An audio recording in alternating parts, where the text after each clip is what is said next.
a gente tem esse desenho da segurança social, a gente pode assim dizer, e a Previdência é um dos ramos mais importantes que nós temos, que é, na verdade, o nosso modelo, um modelo baseado no que a gente chama de um tripé, né? Você tem o INSS, depois você tem o regime complementar de Previdência, que é o que a gente trata aqui especificamente. Então, é algo muito importante na vida das pessoas a complementação da sua aposentadoria. Então, é por isso que esse assunto merece, sim, toda atenção, merece todo cuidado, e é importante que a gente tenha uma análise também crítica de eventuais erros que possam acontecer no setor, justamente para podermos protegê-lo, porque a fragilização da Previdência Complementar só interessa a alguns atores financeiros, alguns atores que têm como objetivo lucro e não o bem-estar dos participantes e das pessoas que estão inseridas aqui no sistema de previdência complementar. Então é muito importante esse debate e eu saúdo sempre a ANAPAR aí, em especial pelas discussões sempre na vanguarda, pelo documento que foi disponibilizado no site, que traz reflexões muito importantes sobre o sistema de previdência complementar, e aqui a nossa fala, ela não é uma fala que tem o objetivo único e exclusivo de ficar criticando, mas as críticas elas precisam ser feitas para que o modelo seja aprimorado. Ninguém aqui sai criticando, apontando o dedo para isso, para aquilo. A gente tem que apresentar soluções e apresentar, em especial, a necessidade de mudança, porque a continuar da forma que está, a gente leva o sistema, assim, aos poucos, para uma fragilização muito grande, e isso não interessa aos participantes. Então, feita essa breve introdução, eu costumo sempre dizer que os fundos de pensão, eles passaram a ocupar as páginas erradas dos noticiários. Os fundos de pensão são atores importantes da nossa economia, correspondem à parcela, os investimentos correspondem à parcela significativa do produto interno bruto, tem uma função essencial não só para a garantia da vida das pessoas, a tranquilidade da aposentadoria, mas também para o desenvolvimento nacional. E esses fatores, eles são, sim, possíveis de serem casados e são importantes, inclusive, porque os investimentos dos fundos, né, como todos nós aqui sabemos, eles olham sempre para o futuro, são sempre de longo prazo. Não é um investimento imediatista. Então, os fundos de pensão, eles desempenham uma atividade muito importante na vida das pessoas e na economia nacional. Portanto, esse setor merece toda a atenção e merece uma regulação adequada e, acima de tudo, que traga segurança, não só para dirigente, mas também para os participantes. Então, a Previc, que é o órgão, na verdade, né, que é o órgão que tem a função legal de fiscalizar e supervisionar os fundos de pensão, exerce um papel importantíssimo nesse debate e um papel que é relevante para a manutenção e para o fortalecimento do setor de previdência complementar. A Previc foi criada pela Lei 12.154 de 2009, nesse formato, né, num formato de autarquia especial, na qual ela tem autonomia administrativa, financeira e patrimonial. E tem como função princípio ali que se coloca, que na verdade que é a fiscalização e supervisão das entidades fechadas de previdência complementar. Mas acima de tudo, a Previc também é um órgão que ela é responsável e ela deve zelar pelo fortalecimento do setor de previdência complementar. É competência da Previc, né, a fiscalização, a supervisão, a expedição de instruções que estabeleçam aí parâmetros, procedimentos para aplicação das normas referentes aí aos investimentos dos fundos de pensão.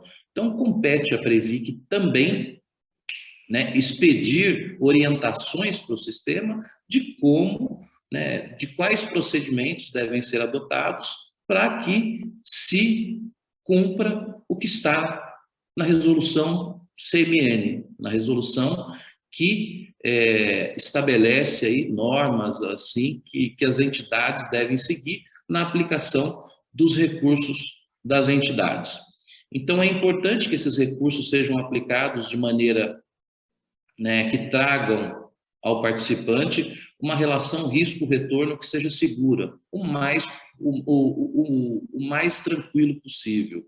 Mas é certo também que os fundos precisam o quê? Precisam rentabilizar esses recursos para que se possa pagar essa aposentadoria futura. Então, é natural que você tenha uma carteira de investimento, uma cesta de investimento, em que uns investimentos podem dar uma rentabilidade maior e outros investimentos, em que você tem um risco maior, pode dar uma rentabilidade menor. Mas a ideia é que a média dessa carteira produza aí uma rentabilidade que seja compatível com aquela meta que é estabelecida, que é aquela meta que vai garantir que as pessoas tenham uma aposentadoria tranquila.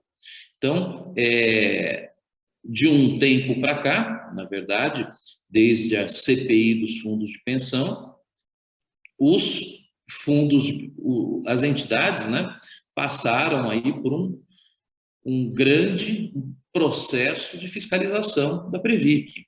Não que essa fiscalização não existisse antes, mas passou a um outro olhar sobre esses investimentos, um olhar, uma finalidade que eu sempre digo que tinha uma intenção claramente política de perseguição a dirigentes de fundo de pensão. E quais fundos de pensão?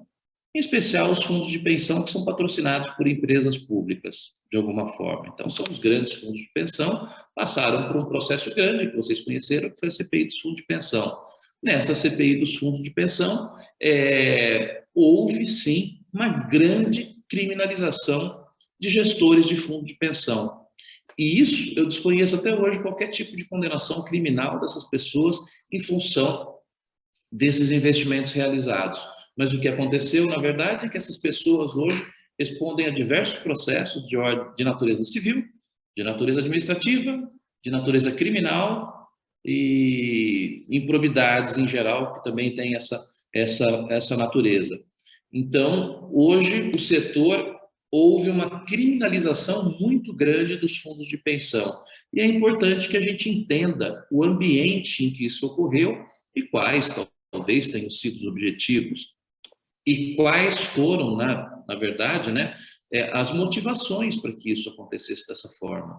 Então, eu costumo trazer essa reflexão quando a gente vai falar dos autos de infração, porque o objetivo não é, de forma alguma, aqui, querer eximir as pessoas de responsabilidade por eventuais irregularidades que possam ter sido praticadas. Então, isso é normal. Se houve irregularidade, há que se haver a punição necessária, a previsão nas normas que regulam o setor, em especial no decreto que cuida das sanções, o 4942, há previsões expressas para o caso de descumprimento de legislação. Então, mas houve de fato isso? Quais são os principais fundamentos que a Previc utiliza para autuar dirigentes de fundo de pensão? Quais são os dirigentes de fundo de pensão que são autuados? Quais são os fundos de pensão que são autuados? Eu acho que essa reflexão é importante, porque essa reflexão ela nos traz uma outra. E quando a Previc foi pensada, em 2009, quando ela foi estabelecida, deu-se justamente essa independência, essa modelo jurídico de natureza especial, uma autarquia de natureza especial, para que ela tivesse maior independência, para que ela não fosse vinculada diretamente ao governo e, eventualmente, ali suscetível a pressões políticas.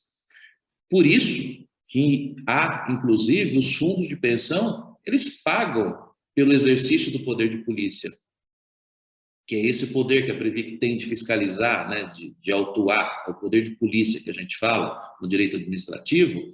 Então, a Previc, ela cobra dos fundos de pensão uma taxa de fiscalização, que é a TAFIC. Então, a Previc, ela é remunerada para fiscalizar os fundos de pensão.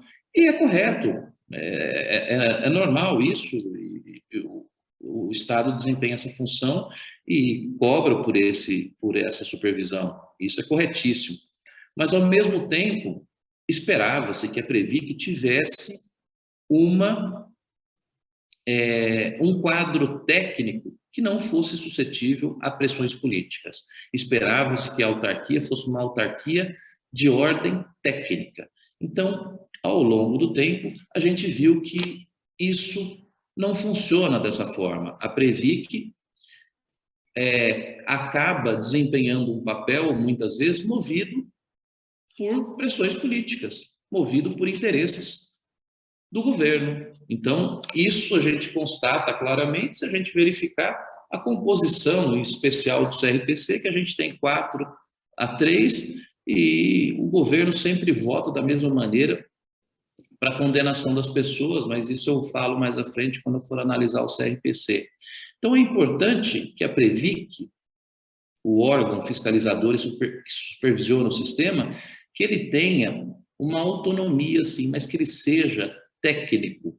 Não a Previc não pode desempenhar uma função que se misture com a política. Então, hoje, o que nós temos? Nós não temos um quadro técnico especializado na Previc. O corpo técnico de fiscalização da Previc, ele é todo oriundo da Receita Federal. Então, os auditores que hoje fiscalizam as entidades de previdência complementar, com todo respeito à nobre função que existe na Receita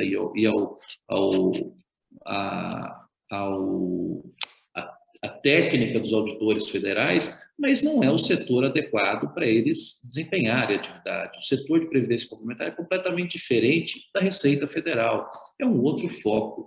Então, a fiscalização da Previc deveria ser efetuada por quadro próprio, por concurso público específico, por pessoas que tivessem conhecimento do funcionamento dos fundos de pensão.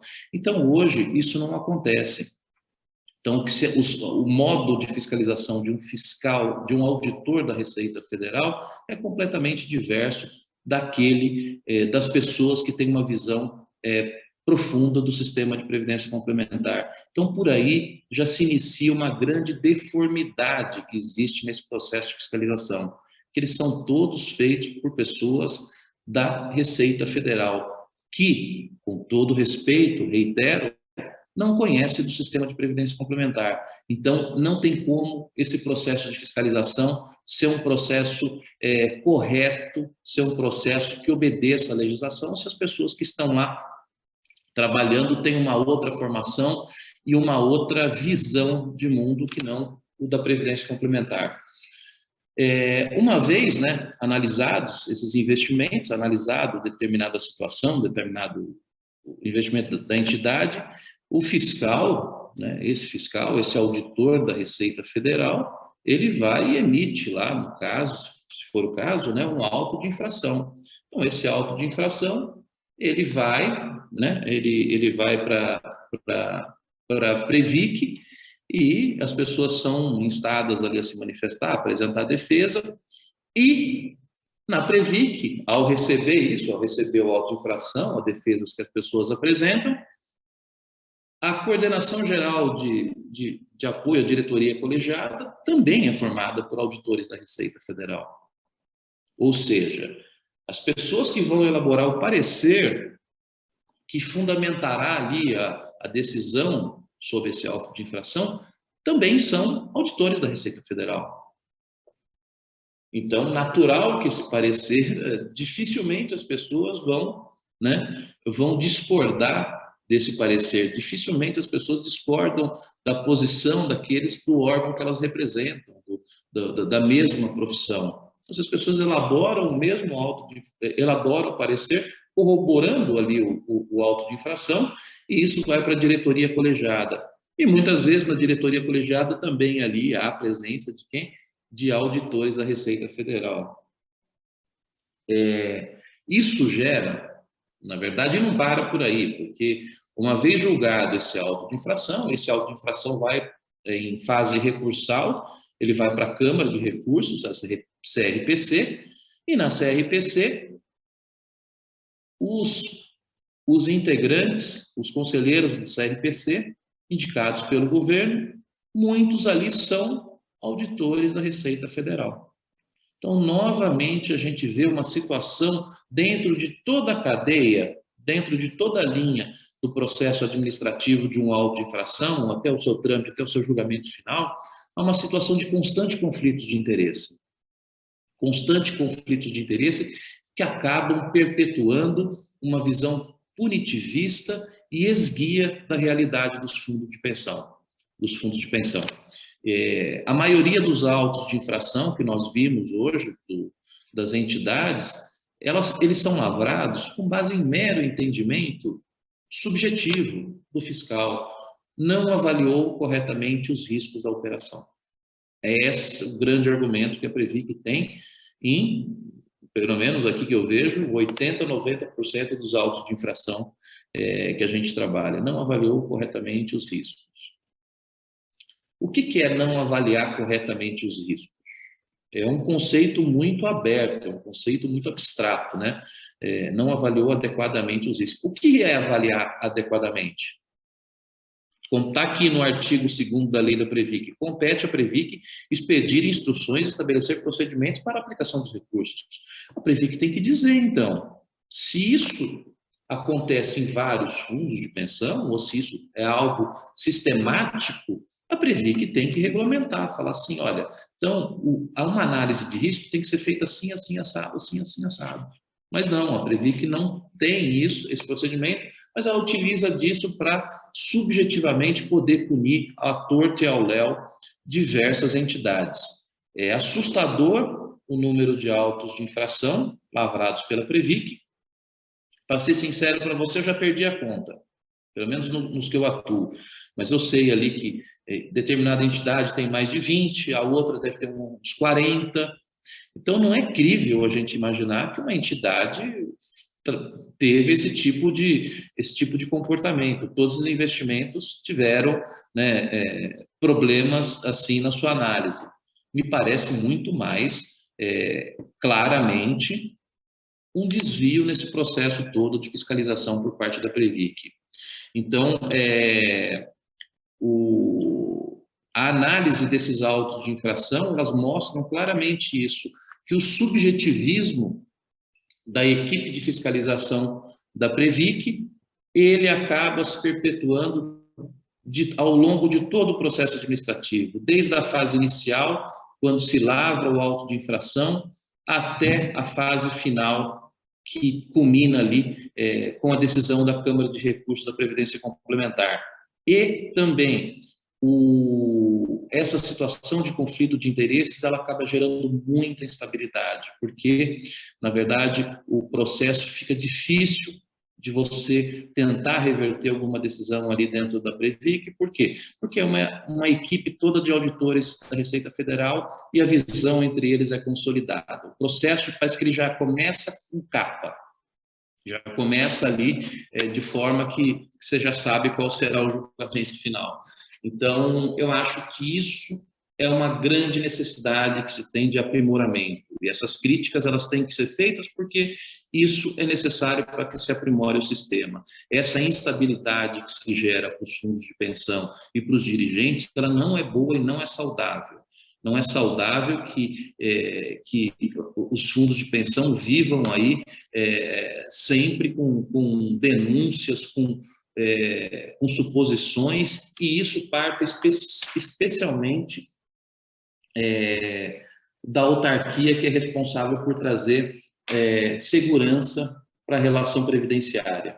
Essa mesma postura a gente não vê em outros órgãos que têm papel semelhante, como a CVM, como o próprio Banco Central. Então, vocês conhecem aqui diversos investimentos que foram feitos por entidades de previdência complementar, grandes investimentos, importantes investimentos para o país, e que os fundos eram um dos investidores. Havia outros ali, havia em especial bancos, Cláudia, que você conhece também.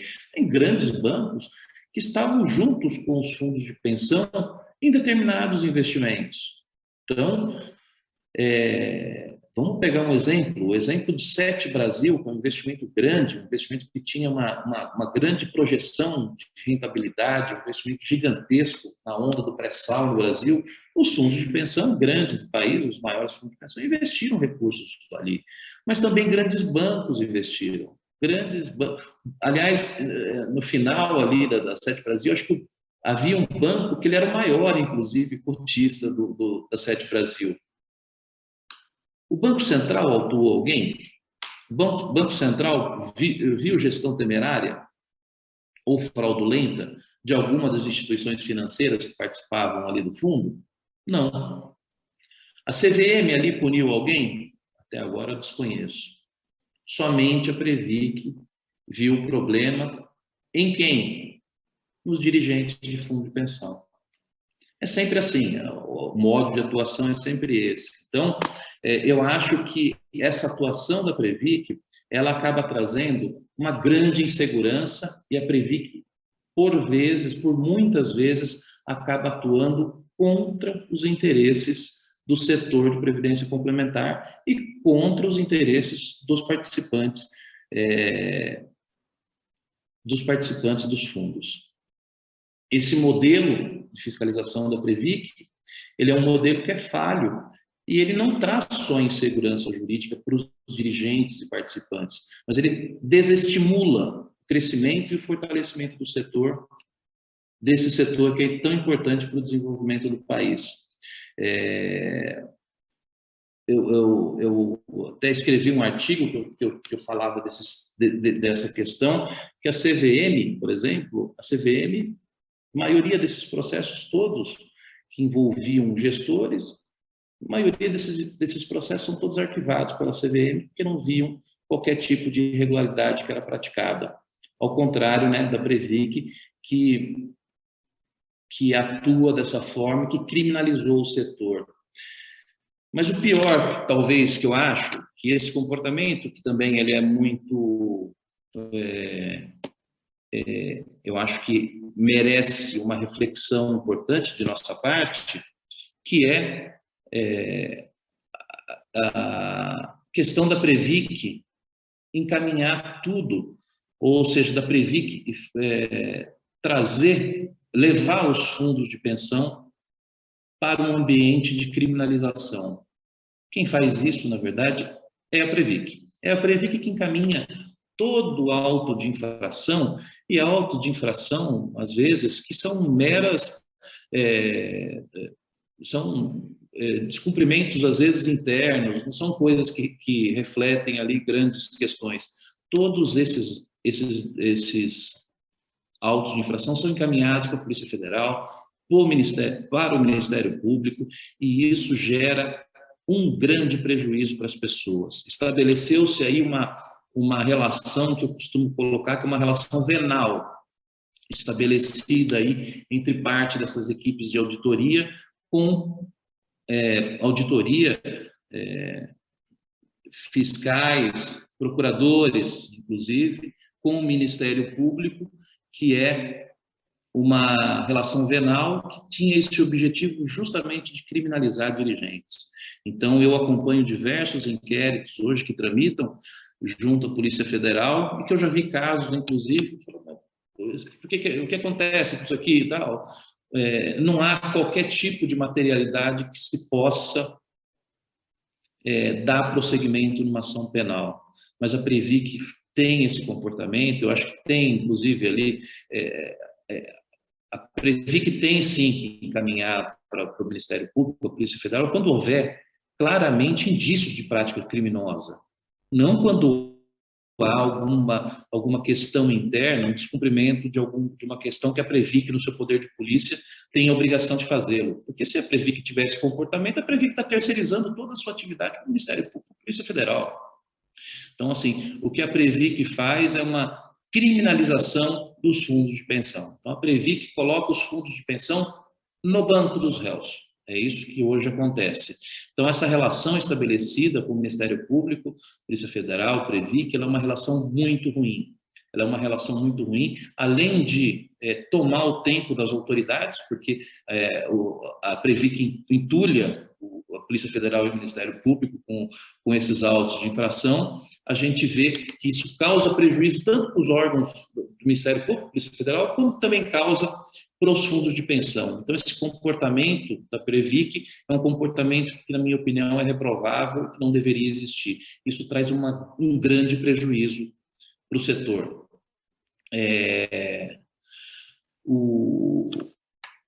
Uma outra questão também, que eu acho que vem trazendo um grande desgaste dentro dessa... Eu estou aqui dando meu... Falta quanto, Patrícia? Você tem uns 12 minutos. Tá. De 12 a 15, vamos lá. Uma outra questão também que eu acho que vem trazendo grande preocupação, em especial para os fundos de pensão, que são patrocinados também por empresas públicas, além de se cuidar disso, de auto de infração, de responder criminalmente por esse devaneio da Previc de encaminhar tudo para o Ministério Público, o que eu acho, inclusive, Marcel, que isso pode ensejar, inclusive, abuso de autoridade por parte da Previc. Aquele que se vale disso, de denúncias que são infundadas para comunicar eventual prática de crime e que não há existência desses crimes, podem responder, inclusive, por abuso de autoridade. Tem uma lei recente aprovada que ela prevê isso. Eu acho que isso deve, em muitos casos, já ser utilizado, porque as pessoas não podem ficar se valendo de denúncias vazias para acionar as pessoas judicialmente. A previsão expressa agora de que isso se configura abuso de autoridade. Então, além dessas questões que são administrativas, depois a gente pega a questão da criminalização, há outras ações ainda de criminalização dos fundos de pensão, que é denúncias para o Tribunal de Contas da União. Então, as entidades vão lá, fazem seu procedimento interno, que é um procedimento que ele começa sempre de forma parcial, não é um procedimento que as pessoas são ouvidas, que há uma imparcialidade no juízo, não. Algumas entidades já selecionam quais investimentos e o relatório já sai pronto para que essas pessoas respondam. Então, esse relatório também é encaminhado para o Ministério Público, também é encaminhado para a Polícia Federal e é encaminhado para o Tribunal de Contas da União, que pode abrir ali uma tomada de contas especial sobre determinados investimentos. Então, até o Tribunal de Contas passou a fiscalizar os fundos de pensão. Para isso, eu sei que já há, inclusive, uma ação de descumprimento do preceito fundamental tramitando junto ao Supremo para que esse assunto seja esclarecido, né, para que fique firmado ali que o Tribunal de Contas não tem competência para fiscalizar as entidades fechadas, mas até aí as pessoas também respondem no Tribunal de Contas da União por eventuais prejuízos que possam ali ter acontecido no fundo. Então, a gente tem mais essas três formas de atuação. Não satisfeito, a gente ainda vê mais. Isso eu estou falando de vamos pegar um investimento, então ele tem esses 3 desdobramentos. E tem mais um, que é uma ação de improbidade, que o Ministério Público entra com uma ação de improbidade contra essas pessoas pelos prejuízos que causaram nesse investimento. Então, você tem um auto de infração, você tem uma denúncia crime, você tem denúncia no TCU e você também tem uma ação de improbidade. Vejam isso, vejam o nível da perseguição que acontece. Então, essa ação de improbidade, a gente viu aí, recentemente teve uma alteração na legislação, que a ação de improbidade ela não pode existir se não houver dolo específico na prática de determinados atos, foi julgado recentemente pelo Supremo Tribunal Federal, mas há uma série de ações que estão pendentes de julgamento de gestores de fundo de pensão. Então, a gente tem essas 4 linhas: auto-infração, crime,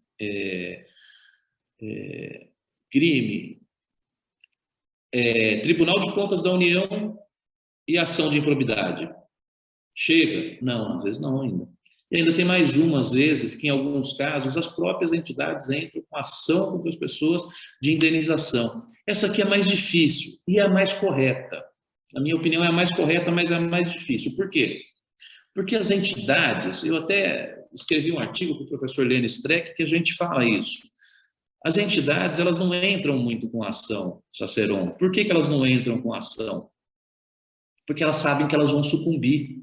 porque elas sabem que na justiça elas não vão conseguir provar essa questão. Então, não provando isso, há sucumbência, e a sucumbência é elevadíssima, né? Ela pode chegar de 10% a 20% do valor da causa por investimento. Então, as entidades, que são entidades que são ricas, né? Nós sabemos, as entidades são ricas, de patrimônio, né?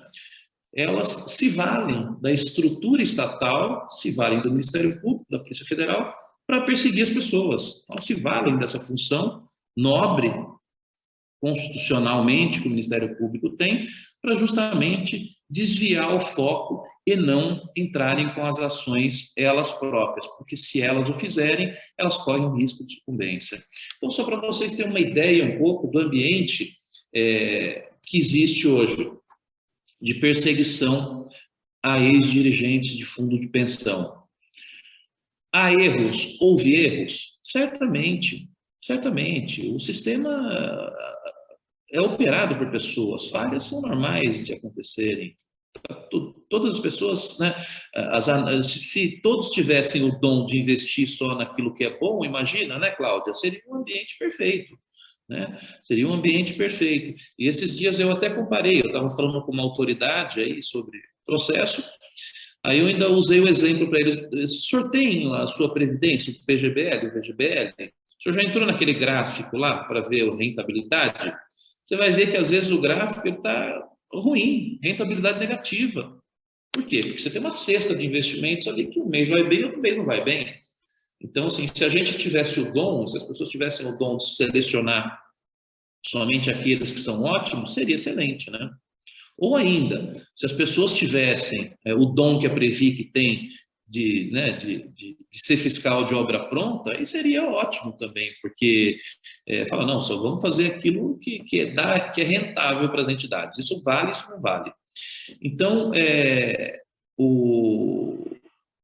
hoje, é importante que o sistema tenha a estabilidade. Erros podem ter acontecido? Certamente podem ter acontecido, mas não houve de forma alguma, não há motivos de forma alguma para que você coloque isso como essa criminalização que aconteceu com os fundos de pensão. Então, eu costumo sempre dizer que houve um espelhamento da Operação Lava Jato nos fundos de pensão. Então, pretendeu-se, na verdade, transformar a tal Operação Greenfield numa Lava Jato. E ela naufragou. Por quê? Porque realmente não existia qualquer tipo de fato gigantesco que gerasse isso. Hoje você tem, sei lá quantas ações penais tramitando, e as ações penais, elas não têm não têm substância. São ações penais que tendem ali a desaparecer, a serem arquivadas, as pessoas serem absolvidas, inocentadas. Então, assim, houve um espelhamento, uma tentativa, na verdade, de criminalização forte dos fundos de pensão. E deu certo, porque hoje vocês veem, por exemplo, o enfraquecimento que existe no setor. Vocês veem, por exemplo, em especial a ANAPAR, que trabalha muito aqui com os participantes e sabe da importância que existe em você ter os participantes com assento nas diretorias. Isso gerou uma grande estabilidade nessa Ceron. Você foi dirigente por muito tempo, sabe da importância que existe do olho do dono engordar o gado, a gente costumava dizer, né? Do participante estar dentro da gestão de uma entidade. Isso já vem desde lá de trás, quando Peter Drucker lá escreveu o livro dele, também já falava sobre isso, do participante estar dentro da entidade. Isso gerou um grande receio hoje. As pessoas hoje têm medo de ser gestor de fundo de pensão. Tem medo por quê? Porque um ambiente completamente, virou um ambiente completamente persecutório. As pessoas hoje estão sujeitas ali internamente a ter todo tipo de perseguição por fazerem parte de uma diretoria. Então, eu acho que é essencial que a gente discuta a necessidade aí de trazer mais transparência para os fundos de pensão. Isso é importantíssimo, que os fundos sejam transparentes, mas, acima de tudo, que os fundos de pensão, que a Previc, na verdade, que ela desempenhe a sua atividade de modo correto, que ela, se houver necessidade, que se regule mais até essa Seron, que se regule. A gente, há alguns anos atrás, se discutia, e você é testemunha disso, se discutia a autorregulação, né? Você lembra que tinha uma entidade que defendia a autorregulação dos fundos, ou seja, os fundos mesmo se regulariam, não precisaria muito de um órgão como a Previc. Eu já defendo o contrário, que se regule mais. Que se regule mais para quê? Para que você tenha parâmetros claros para o dirigente, para que ele saiba o que pode e o que não pode ser feito, para que você tenha um quadradinho que seja preenchido. Então, os investimentos têm que ser feitos dessa forma. Aí você não tem a instabilidade que se gerou. E você tem uma transparência maior do setor. Hoje, a gente, depois de tudo isso que eu descrevi para vocês, para a gente ter um pouco da ideia da hipossuficiência que o administrado ou que o dirigente tem frente ao Estado. O Estado é uma máquina poderosíssima e quando ela é utilizada de maneira a perseguir as pessoas, é um desastre que acontece. Então, assim, as pessoas são impotentes perante esse poder do Estado. Então, assim, hoje eu vejo esse setor com muita esperança, porque eu sei a quantidade de famílias que dependem da sua renda mensal aqui de complementação de aposentadoria, a necessidade que nós temos aí de fortalecer o setor, de fazer o setor crescer, de se expandir, que nós precisamos também que o brasileiro tenha tranquilidade para ter a sua aposentadoria, mas para que tudo isso aconteça, é essencial que a gente tenha um órgão de fiscalização e supervisão que tenha preocupação com o futuro, que tenha preocupação com a estabilidade do sistema de previdência complementar.